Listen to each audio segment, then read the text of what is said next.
Sono Tommaso De Angelis e studio medicina al sesto anno, quasi finito ormai. Avevi anche un blog, hai detto? Sì, ho una delle pagine di divulgazione medico-scientifica più seguite in Italia e con altri due ragazzi conduco il podcast in ambito medico più seguito d'Italia, sì. Come si chiama? Medicina in 60 secondi la pagina e 8 ore scienza il podcast. Che cosa ti ha dato questa esperienza? Qual è la cosa che ti porti dentro per forza? Allora, mi ha dato modo di conoscere un sacco di realtà diverse, infatti per questo sono qua oggi, anche perché posso dire ai ragazzi che Treviso è una bellissima realtà e mi ha dato modo appunto di confrontarmi con tante figure interprofessionali diverse e quindi ho capito come è importante interfacciarsi anche con le altre figure per cercare di migliorare sia il proprio aspetto come professionista, come persona, ma anche la sanità forse a 360 gradi. Ecco, tu che stai studiando, che cosa diresti che è il problema della sanità per voi ragazzi che magari poi andate per guadagnare di più? Allora, diciamo che di problemi ce ne sono tanti attualmente. Forse io posso parlare per me che sono studente di medicina e magari ci sono alcune dinamiche o alcuni reparti, alcune specializzazioni che vengono scelte di meno, quindi come pronto soccorso, lo sapete meglio di me insomma, o altri reparti ecco, che vengono scelti poco. Una cosa importante da fare sarebbe cercare di incentivare la scelta di questi percorsi che, come molto spesso si sa, sono tosti, sono difficili anche da affrontare nel corso degli anni e quindi ecco un motivo per il quale molte persone fanno fatica a scegliere alcune specializzazioni.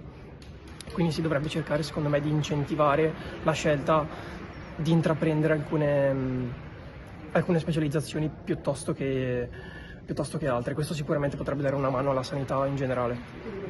Io sono di Treviso, sono di paese, non so se quindi sono qua. Dopo? No, la mia intenzione è quella di rimanere qua, in Veneto, in Italia. Mai dire mai, però non lo so. Senti, intelligenza artificiale, tu sei un nativo digitale, Sì, no? Quindi, sì. che cosa pensi AI e umanizzazione delle cure? Possono andare d'accordo? Allora, secondo me sì, l'intelligenza artificiale sta dando e darà una grossa mano alla medicina in generale, perché permette appunto di migliorare i processi di cura, sia lato paziente che lato soprattutto medico, quindi può dare una mano a svolgere quelle che sono le mansioni un po' più noiose, un po' più che portano via il medico e portano via tempo al medico e non danno la possibilità al medico di interfacciarsi con il paziente. E quindi se noi diamo più tempo al medico perché gli togliamo alcune mansioni, riusciamo a far sì che il medico riesca a dedicare più tempo al rapporto con il paziente. Quindi quello sicuramente può aiutare. Allora, devo ancora sceglierla, sono appunto al sesto anno, ne ho diverse perché ho sia delle propensioni chirurgiche, quindi ho visto durante il mio percorso, anche mettendo con mano in sala, mettendo le mani sul campo operatorio che mi piace e mi trovo bene, però anche delle abilità così diciamo nel ragionamento clinico, quindi forse sono un po' combattuto appunto tra chirurgia e clinica, mi piace un po' di tutto, però mi laureo a giugno-luglio e per allora spero di scegliere comunque. Sì, magari farò un percorso ecco, anche con la carenza dei medici di base, vorrei anche fare magari un percorso se non riesco a scegliere specializzazione, non riesco a entrare a fare un buon punteggio al test di specializzazione, mi prenderò un periodo comunque anche da dedicare al territorio con guardia medica, sostituzione del medico di base, di medicina generale, così riesco sia a formarmi meglio, capire proprio con mano anche che cosa voglio fare, perché in quanto sono i 6 anni però credo che sia fondamentale anche vedere sul campo e capire che cosa mi piace fare per poi scegliere